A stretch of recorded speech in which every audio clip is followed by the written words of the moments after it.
Good morning, everyone.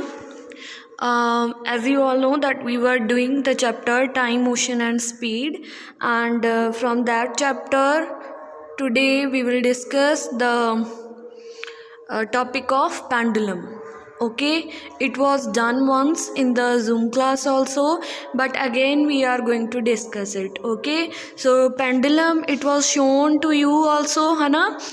Pendulum ਜਿਹੜਾ ਸੀ ਉਹ ਅਸੀਂ ਜ਼ੂਮ ਕਲਾਸ ਦੇ ਵਿੱਚ ਸ਼ੋ ਵੀ ਕੀਤਾ ਸੀ। ਜਿਨ੍ਹਾਂ ਨੇ ਅਟੈਂਡ ਕੀਤੀ ਆ ਕਲਾਸ ਉਹਨਾਂ ਸਾਰਿਆਂ ਨੂੰ ਪਤਾ ਹੋਣਾ, ਠੀਕ ਹੈ। So what is pendulum first of all. So pendulum ਦੀ ਡੈਫੀਨੇਸ਼ਨ ਜਿਹੜੀ ਇਟ ਇਜ਼ ਵੈਰੀ ਇੰਪੋਰਟੈਂਟ, ਠੀਕ ਆ। Pendulum is a weight hung from a fixed point in such that it can swing freely. So a weight is hung freely from the fixed point, ठीक है, ताकि ये जड़ा आ freely जड़ा वो move कर सके। ओके, सो जदों असी इत्थे this is the main position जदों ये रेस्ट दे उत्ते आ, ठीक है। तो जदों असी इनू इत्थे लिया के असी इनू छड्डिया, दिस इज़ एक्सट्रीम पोजीशनस। आ वालियां जड़ियां आ ना ये एक्सट्रीम पोजीशनस आ, ठीक आ। Then it will start to move, it will come again to the main position, ठीक है। पर इत्थे आके ये पूरा मोशन दे विच है, इस करके इत्थे आके ये स्टॉप नहीं होएगा, it will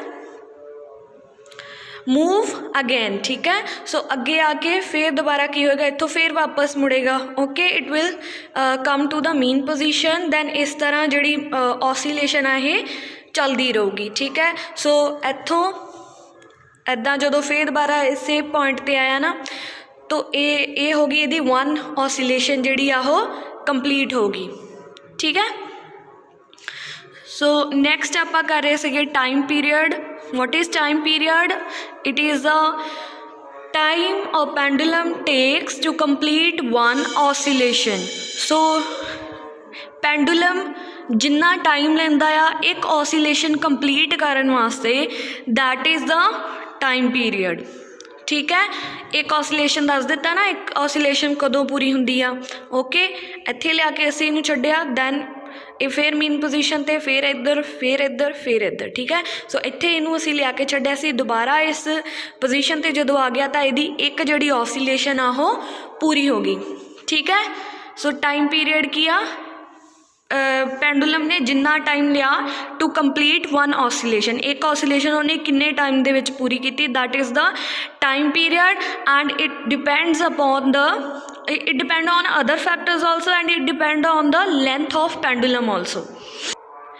It means that if the length of pendulum is short, consider okay कि जिहड़ी length of pendulum दी वो short आ, what will happen? The oscillation will be fast, it will oscillate fast na, okay। Then in this case time period will be short, fine।